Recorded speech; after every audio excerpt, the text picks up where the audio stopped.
یہاں اپنوں کا کیا کہنا، یہاں سے ہاتھ حالی غیر بھی جایا نہیں کرتے۔ ارے وہ نہ سمجھ قربان ہو جا ان کے روزے پہ، یہ لمحے زندگی میں بار بار آیا نہیں کرتے۔ وہ ناداں یہ دربار محمد ہے، یہاں ملتا ہے بن مانگے، یہ دربار محمد ہے، یہاں ملتا ہے بن مانگے۔ اور یہ ارے ناداں یہاں دامن کو پھیلایا نہیں کرتے۔ محبت کے ساتھ کہہ دیے سبحان اللہ۔ نعرہ تکبیر، نعرہ رسالت، نعرہ حیدری، جشن عید میلاد النبی۔ ان کی رحمت کا ذکر کہاں تک کروں؟ کلیاں کھلتی ہیں تو آپ کی رحمت کے صدقے، پھول کھلتے ہیں تو آپ کی رحمت کے صدقے، گل کھلتے ہیں تو آپ کی رحمت کے صدقے۔ ارے ہمیں ایمان ملا تو آپ کی رحمت کے صدقے، قرآن ملا آپ کی رحمت کے صدقے، دین ملا آپ کی رحمت کے صدقے، عزت ملی آپ کی رحمت کے صدقے، شفاعت ملی آپ کی رحمت کے صدقے۔ ارے ہمیں سکون ملا آپ کی رحمت کے صدقے، باغوں کے اندر پھول کھلے آپ کی رحمت کے صدقے، باغوں کے اندر جو پھل لگے ان میں ذائقہ ملا آپ کی رحمت کے صدقے۔ ارے ہواؤں میں ہن کی آپ کی رحمت کے صدقے، سورج کو چمک ملی آپ کی رحمت کے صدقے، ستارے دل ملائے آپ کی رحمت کے صدقے، چاند چمکا آپ کی رحمت کے صدقے۔ ان کی رحمت کے بارے میں کیا بات کہوں، صرف ایک ہی بات عرض کروں گی۔ حضرت نوح علیہ السلام کی قوم بہت نافرمان تھی۔ حضرت نوح نے کہا اے میری قوم اللہ کی سن لو، فرما برداری اختیار کر لو ورنہ اللہ کا عذاب تم پہ آ جائے گا۔ آپ کی قوم نے کہا اگر ایسا ہے تو ہمارے لیے عذاب کو مانگ لے۔ حضرت نوح نے ہاتھ بلند کیے، باری تعالیٰ میری امت نافرمان ہے اس پہ اپنا عذاب دے۔ اللہ نے عذاب بھیج دیا، آپ کی قوم تباہ ہو گئی۔ حضرت داؤد کی قوم نے بھی یہی کہا، حضرت موسیٰ کی قوم نے بھی ایسا ہی سوال کیا۔ انبیاء نے اپنے بلند ہاتھ کیے دعا کے لیے، اللہ نے دعا سن لی، عذاب بھیجا، قومیں تباہ ہو گئی، قومیں تباہ ہو گئی۔ لیکن رسول اللہ پہ قربان جائیں، آپ نے کہا لوگوں اللہ کی سن لو، اللہ کی مان لو ورنہ عذاب آئے گا۔ تو لوگوں نے کہا اگر ایسا ہے تو اپنے رب سے کہہ ہم پہ عذاب بھیج۔ رسول اللہ نے رب کی بارگاہ میں ہاتھ بلند کر دی۔ جب ہاتھ بلند کیے، نگاہیں اٹھائیں، نگاہیں بلند ہوئی، نگاہیں بلند ہوئی، ہونٹ جنبش نہیں کر رہے۔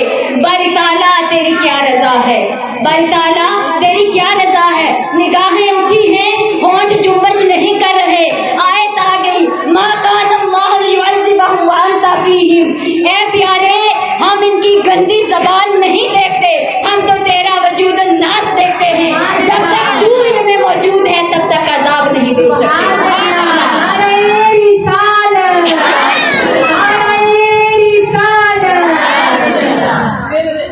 تو رحمت سب کے لیے، رسول اللہ کی رحمت سب کے لیے، لیکن غیرت صرف اپنوں کے لیے ہے۔ رحمت پورے جہان کے لیے، غیرت صرف اپنوں کے لیے ہے، کیونکہ نازک ہے بہت غیرت سلطان مدینہ۔ رسول اللہ کو دشمن پتھر مارے تو آپ اف نہ کہیں، آپ کے نالین خون سے بھر گئے، اف نہ کی۔ اللہ نے فرشتے بھیج دیے، پیارے اگر تو چاہتا ہے فرشتوں کو بیچ کر پہاڑوں کو ملا دوں، یہ بستی تباہ کر دوں گا۔ کہا باری تعالیٰ تو نے کہا وما ارسلناک الا رحمۃ للعالمین، میں رحمت بن کر آیا ہوں۔ اگر یہ قوم نہیں تو ان کی آنے والی نسلیں ہی مان لے آئیں گی۔ تو یہ رحمت ہے۔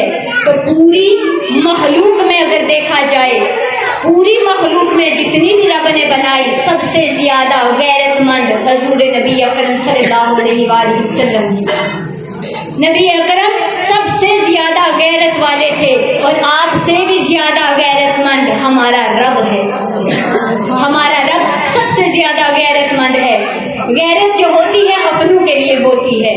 اپنے قریبی جب بھی کوئی غلطی کر جاتے تو جو رگ ہاشمیت تھی وہ پھڑک جاتی، کیونکہ آپ محبت کرتے اپنوں سے، محبت کرتے ہیں نا اپنوں سے، تو آپ کی بھی رگ ہاشمیت پھڑک اٹھتی۔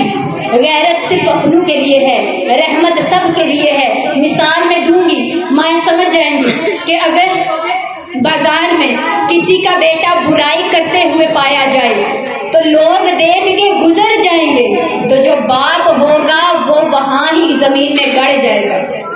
باپ کہے گا تم نے میری عزت ہاتھ میں ملا لی۔ دوسرے گزرنے والے گزر جائیں گے، برائی دیکھیں گے لیکن گزر جائیں گے، اثر نہیں ہوگا، کیونکہ غیرت صرف اپنوں کے لیے ہے۔ تو غیرت کسے آئی؟ باپ کو آئی۔ غیرت کسے آئے گی؟ ماں کو آئے گی۔ کیوں؟ کیونکہ وہ ان کا بیٹا ہے۔ تو باپ تو یہی کہے گا تم نے مجھے تباہ کر دیا، منہ دکھانے کے قابل نہ چھوڑا۔ تو معلوم ہوا غیرت صرف کس کے لیے ہے؟ اپنوں کے لیے ہے۔ تو جب رسول اللہ کی غیرت بھی صرف اپنوں کے لیے اور رحمت سب کے لیے ہے، تو آپ علیہ الصلوۃ والسلام کے صحابی کا واقعہ بیان کروں۔ حضرت کعب بن مالک جنگ تبوک میں حاضر نہ ہو سکے۔ آپ تمام غزوات میں آپ نے شرکت کی، تمام جنگوں میں حضرت کعب حاضر ہوئے، لیکن جنگ تبوک میں آپ کیوں نہ جا سکے؟ انہوں نے کہا کہ میرا باغ ہے، میں یہ پھل پک گئے ہیں، کھجور پک گئے ہیں، یہ کٹنے کے قابل ہیں، تو اب میں یہ پھل کاٹوں گا، باغ کے باقی معاملات دیکھوں گا، تو آج نہیں جاتا، میں کل جاؤں گا۔ غور کیجئے گا، ہم کہتے ہیں نماز کل پڑھیں گے، ہم کہتے ہیں گناہ کل چھوڑیں گے، شراب پینا کل چھوڑیں گے، اچھا کام کل سے کریں گے، پردہ کل کریں گے، یہ کام کل کریں گے۔ ارے کل کسی نے نہ دیکھا، کل تو کبھی آیا ہی نہیں کرتا۔ یہی حال کعب بن مالک کا ہوا۔ کعب نے کہا میں آج نہیں کل جاؤں گا، جنگ کے میدان میں آج نہیں کل جاؤں گا۔ کل آئی تو کہا آج نہیں کل جاؤں گا، کل کل کل کرتے کرتے دن گزر گئے، ندا آئی، اعلان ہوا، رسول عربی جنگ ختم کر کے جنگ کے میدان سے فاتح بن کے واپس آ رہے۔ کعب بن مالک نے کہا کہ رسول اللہ تو واپس آ رہے ہیں، میں تو ابھی تک جنگ کے میدان میں گیا ہی نہیں، تو اب میں رسول اللہ کو منہ کیا دکھاؤں گا، میں رسول اللہ سے کیا کہوں گا؟ تو آپ کے ساتھ کچھ منافقین بھی تھے۔ منافق کسے کہتے ہیں؟ جو ظاہراً کلمہ پڑھتے ہیں، باطن ان کے حالی ہوتے ہیں۔ ظاہراً وہ کلمہ پڑھتے ہیں، باطن میں مسلمان نہیں ہوتے۔ تو انہوں نے کہا جب رسول اللہ آئیں گے ہم بہانہ بنا لیں گے کہ میں بیمار تھا، تو کہنا تجھے ضروری کام تھا، اور کوئی کہے گا مجھے وقت نہیں ملا، کوئی کہے گا مجھے فلاں مسئلہ درپیش تھا، میں نہیں آ سکا۔ تو کعب نے کہا چلیں اگر یہ بہانہ بنائیں گے تو میں بھی کوئی نہ کوئی بہانہ کر لوں گا۔ دل کے کانوں سے سنیے گا، اپنا محاسبہ بھی کرتے جائیے گا۔ جب رسول اللہ کا دربار سجا، آپ کے صحابی پہنچے تو منافقین بھی آ گئے۔ منافقین آئے تو رسول اللہ سے کہنے لگے کہ ہم بیمار ہو گئے تھے، فلاں بیماری کی، فلاں کام درپیش تھا، فلاں یہ مسئلہ ہو گیا، اس وجہ سے حاضر نہیں ہو سکے۔ غیب کا نبی تو سب جانتا تھا نا، غیب کے نبی نے ایک نگاہ سے سب کچھ پڑھ لیا تھا سینے میں کیا چھپا ہے۔ آپ نے کہا ٹھیک ہے تم جاؤ، وہ خوش ہو گئے، ہمیں چھٹی مل گئی۔ لیکن جب کعب آئے، کعب نے دیکھا، حضرت کعب نے دیکھا منافقین تو چلے گئے، آپ کی جو جذبہ محبت تھا، آپ کا دل تڑپ اٹھا۔ کہا کعب جس کے لیے تو عشق کا دعویٰ کرتا ہے، جس سے تو محبت کا دعویٰ کرتا ہے، اس سے تو جھوٹ بولے گا، اس سے تو بہانے بنائے گا کہ مجھے یہ کام تھا میں نہ جا سکا۔ ارے کعب چاہے وہ سزا دیں، چاہے وہ نکال دیں، چاہے وہ مار دیں، لیکن جھوٹ نہیں بولنا، کیونکہ میں نے محبت کا دعویٰ کیا ہے۔ تو محبت کا دعویٰ کرنے والے سچے اور کھرے ہوا کرتے ہیں، وہ ہر کھوٹ سے پاک ہوا کرتے ہیں، وہ ہر جھوٹ سے پاک ہوا کرتے ہیں۔ تو کعب آئے، کہا یا رسول اللہ میرے ماں باپ آپ پر قربان جائیں، یا رسول اللہ میرا کوئی بہانہ نہیں ہے، میرا کوئی بہانہ نہیں، میں بیمار بھی نہیں تھا، مجھے کوئی ایسا مسئلہ بھی نہیں تھا، میں دنیا کی محبت میں غرق ہو گیا تھا، میں نے اپنا باغ دیکھا تھا، میں نے کھجوریں دیکھی تھی کہ میں نے ان کو کاٹنا ہے، انہیں بیچنا ہے، باغ کے معاملات کو دیکھنا ہے۔ یا رسول اللہ میں اس لیے